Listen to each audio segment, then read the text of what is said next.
when I was a teenager. I was working at a summer camp.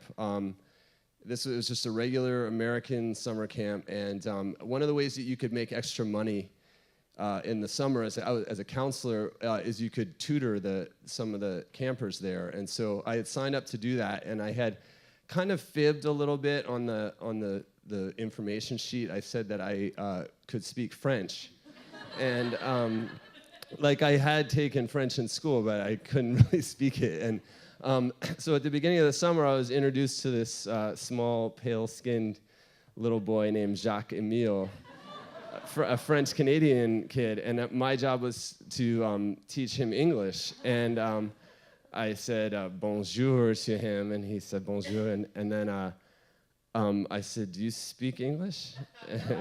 And he said, no. And he said, do you speak French? And I said, no.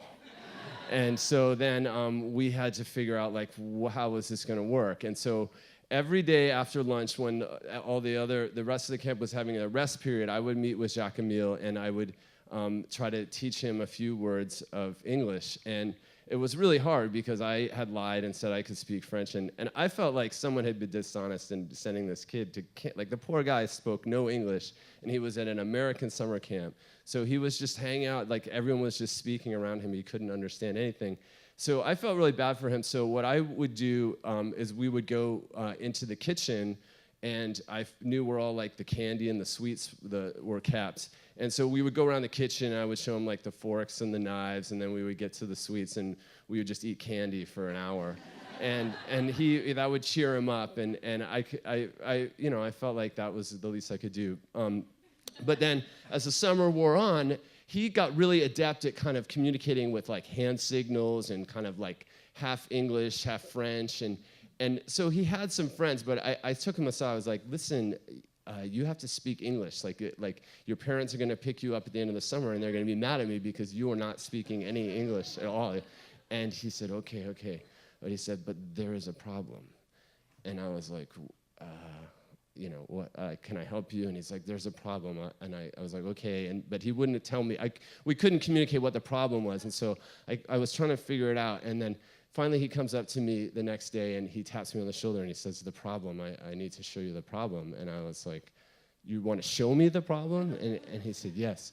And I'm like, okay. And so he takes me into the like communal bathroom area, and he's like, he's really visibly nervous, and I'm trying to figure out what's going on, and there's like a bathroom stall, like a toilet, and he's like, come in here, and I'm like, no, I can't, I was like, he's like, the problem, you have to see this. And so I'm like, okay, and so he stands back, and he kind of like ushers me over to the toilet, and he's like, look. And so so I go over to the toilet, and I look down into the toilet and see a sight that I wish that I could unsee.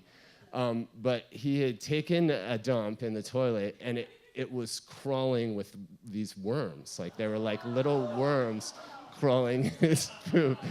And I was like, oh, I see. And he's like, the problem, this is a problem. And I was like, yeah, this is a big problem. And I'll never forget this sight of like first of all, he was a small kid, and the size of that turd in the toilet was huge, and there were like worms crawling around in it. And I don't know if this is like a French-Canadian disease or. So I take him to the nurse, and we explain what's going on, and she gives him this medicine that knocks the worms out like that, like boom. And so we've solved the problem,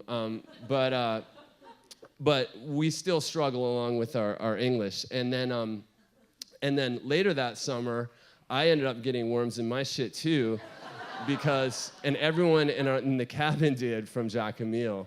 And I wish I could unsee that part too. But you just take this pill, and it gets rid of them. If you ever have that problem. But then at the end of the summer, he'd learned like really rudimentary English, not too much. And then his parents show up, and his dad's this really dapper guy, and he comes up, and he's like, I want to meet your English teacher. And so Jacques-Emile introduces me, And like we're standing there, and he goes, "Excuse me, what is your name?" And he didn't even know my name. Like, so that's how well I had taught him. But then I actually got in touch with Jacques Emile. He's now a doctor, actually, and he lives in Ghana.